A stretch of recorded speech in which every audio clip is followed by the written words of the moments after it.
Olá você, eu quero falar hoje sobre um inventário. O que é inventário?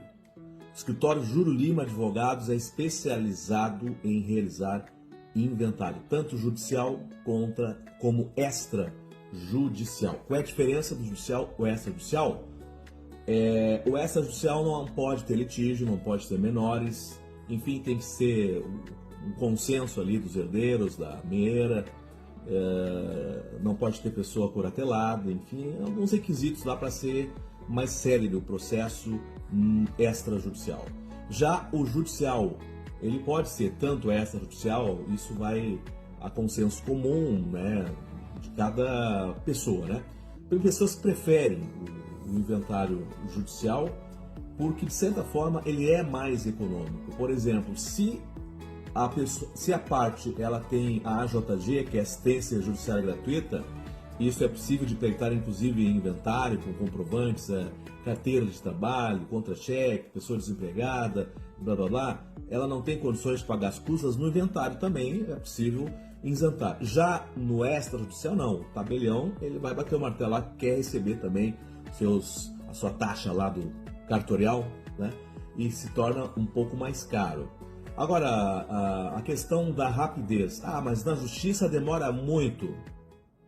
É verdade e não é. Isso depende da qualificação profissional, da qualidade, diga-se de passagem, do advogado. Eu pego muitos processos aqui no meio do caminho. Não gosto de fazer isso. Mas quando alguém chega para mim, doutor Júlio, eu queria que desse uma olhada no meu inventário, eu não vou mentir para o cliente, eu vou dizer para o cliente, poderia ser assim, poderia ser assado, poderia ter sido feito assim e por isso que está demorando. Não foi juntado tal documento que o juiz pediu, não foi feito o ITCD, enfim, várias coisas no inventário. A apresentação das declarações iniciais, das declarações finais, certidão de testamento, são coisas obrigatórias no inventário que muitas vezes até não é culpa do advogado, às vezes a parte fica de trazer e não traz. Por exemplo, é obrigatório de início ter 3 certidões municipal, estadual e da União.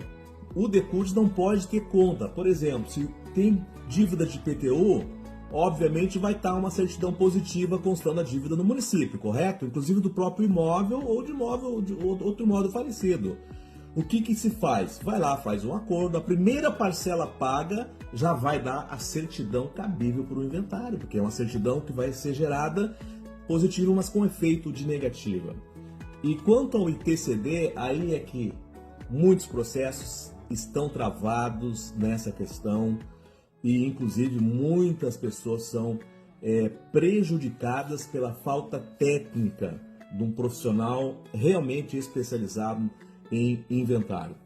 Acontece que para gerar a guia do ITCD, o que é o ITCD? É o imposto pós-morte, o imposto de transmissão para passar do falecido para os sucessores. E isso, claro, o Estado cobra de 2% a 4% sobre o montante da avaliação do imóvel, né? Agora, aí é que está, a Cefaz, que é a Receita Estadual, ela tem uma plataforma específica para gerar guia. E nessa plataforma, o advogado ele vai protocolar documentos, tal qual o inventário, matrícula do imóvel, certidão dos filhos, nascimento, casamento, blá blá blá, tudo, uma série de documentos igual ao inventário é feito também na Cefaz, né? Para poder simplesmente gerar a tal guia do ITCD. E essa guia ela vai ser gerada para os herdeiros pagarem para poder ter um inventário, senão não vai acontecer inventário nenhum. Se não pagar o ITCD, não tem inventário, não tem partilha. Aí o que o advogado tem que fazer? Ele tem que brigar pelo cliente. Ele tem que contestar. Eu contesto todas as declarações de ITCD. Porque sempre a Cefaz ela traz uma avaliação errada. Por exemplo, um imóvel que já existe há 20, 30 anos, muitas vezes eles nem vão lá, eles olham pela internet, aqui é metragem assim, tá no bairro tal, vai custar 500 mil reais. Não concordo. O imóvel deve valer, quando muito, 300 mil reais, por isso. O imóvel já é antigo, o imóvel, tá entendendo? Falta pintar, o imóvel, olha ali, o muro caído. Alguma coisa eu vou olhar para desfazer aquela avaliação. Porque imagina, pagar 4% de 500 mil reais é muito mais oneroso para o meu cliente do que pagar 4% de 300 mil, 250 mil. E ainda com a vantagem de ser isento do ITCD se o número dos herdeiros forem contemplados abaixo do teto. Por exemplo, até 80 mil reais a título de avaliação se fica isento. Agora, no imóvel, por exemplo, de 400 mil reais, se tem 5 herdeiros, 400 mil dividido por 5 não vai chegar ao limite para a isenção do ITCD. E outra que muita gente desconhece, que a viúva, a meeira, ela não tem responsabilidade tributária. Muitas vezes o juiz erra, a Receita erra querendo cobrar a parte fiscal da meeira. A viúva já é dela, 50% é dela, não tem que cobrar dela o ITCD. São coisas assim, pormenores assim, que fazem o inventário demorar, porque ninguém quer tirar dinheiro do bolso, porque acha caro e com razão, por culpa dos profissionais que se deixam arrastar. Eu não deixo o inventário meu ficar parado. Se o juiz dá um despacho, eu já chamo, faço uma reunião online, eu chamo o inventariante, o juiz falou isso, vamos atrás disso, vai lá, vai, entendeu?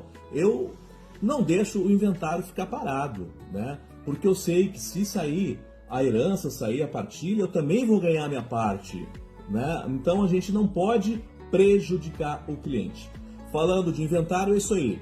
Tem muito mais coisas a falar, que poderia tomar bastante tempo, mas são coisas também tão importantes quanto, né, na questão da divisão da herança, o que é o hereditário de cada um, mas isso deixa para um próximo vídeo, tá bom? Espero ter ajudado. Um abraço!